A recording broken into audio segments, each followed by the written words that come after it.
Hello, FanGeeks! It's your FanGirl Tally, and it's time for some New Year's Eve info. We are going to learn about the New Year's Eve song, Auld Lang Syne. New Year's Eve song explained from Vox. Let's do this. The stroke of midnight on New Year's Eve usually sounds like this.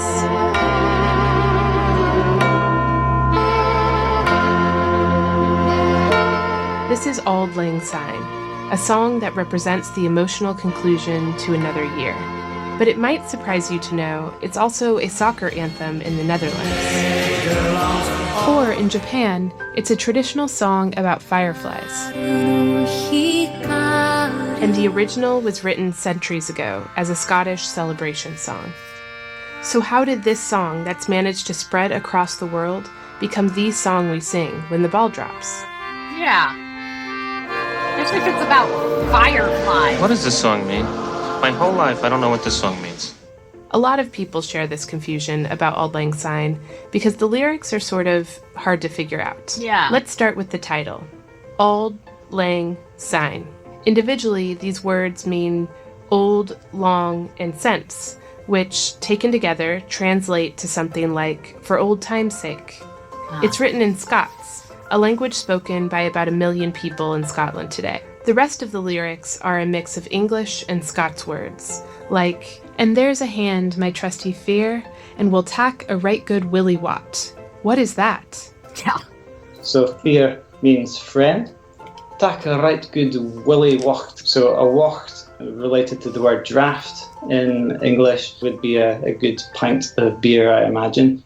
This song asks you to remember people from your past and raise a toast to them, which made it a popular song to sing at New Year's and other celebrations. And that line about taking your friend's hand, that's related to a traditional dance British people still do today.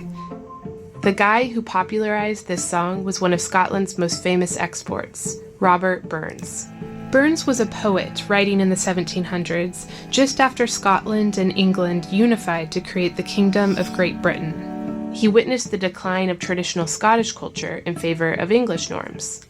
So he devoted the end of his life to preserving this dying culture by traveling the country to collect traditional poetry and songs to get them published. Auld Lang Syne was one of those songs. In a 1793 letter to his music publisher, George Thomson, Burns claimed he wrote down the lyrics after hearing an old man singing it.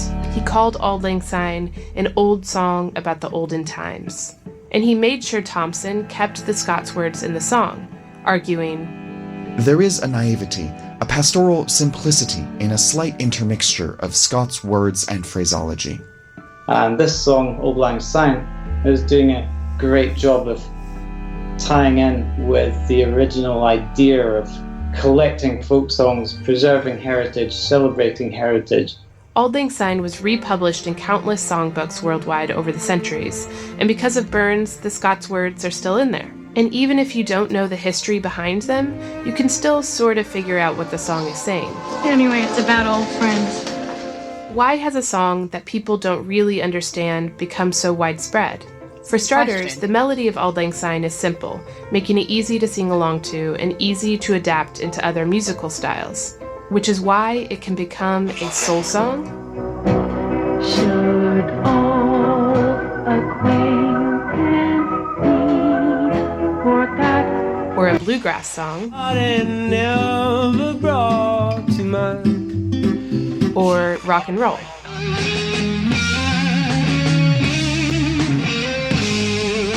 And because it's uncomplicated and melodic, the song was easy to put with different lyrics. Like in the US, in the Civil War era, it became a song about a wish for the war to end. And it was also a popular anti-slavery ballad.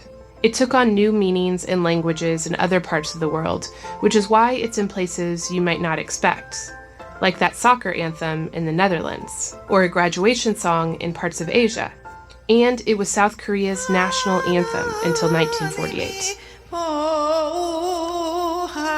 No matter what the language or lyrics are, Auld Lang Syne's popularity also has something to do with its nostalgic feeling. The song itself is often used in the popular context in an even more overtly sad way. If you look at the words, it is quite nostalgic as a song, and that's its attraction. Which is why it started showing up in countless classic movies, usually to mark an emotional scene, like in this 1937 Shirley Temple movie, when her character consoles a dying soldier by singing Auld Lang Syne.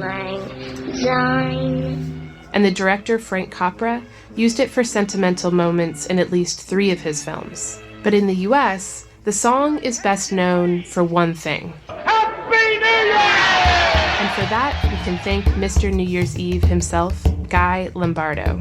In 1928, Lombardo and his orchestra, the Royal Canadians, started a popular New Year's Eve radio show broadcast from the Roosevelt Hotel in Manhattan. This meant that Americans all over the country tuned in from their home radios to listen to the same music on New Year's Eve. And at the stroke of midnight, Lombardo played their version of Auld Lang Syne. A Happy New Year, everybody! A very Happy New Year! Lombardo continued that tradition for nearly 50 years, and when Dick Clark's New Year's Rockin' Eve started on TV in 1973, he would play Auld Lang Syne at midnight too. And after Clark, Ryan Seacrest did the same. So it just started there and kept So now, going. at midnight, right after the ball drops, this is what you hear. It's still Lombardo's version.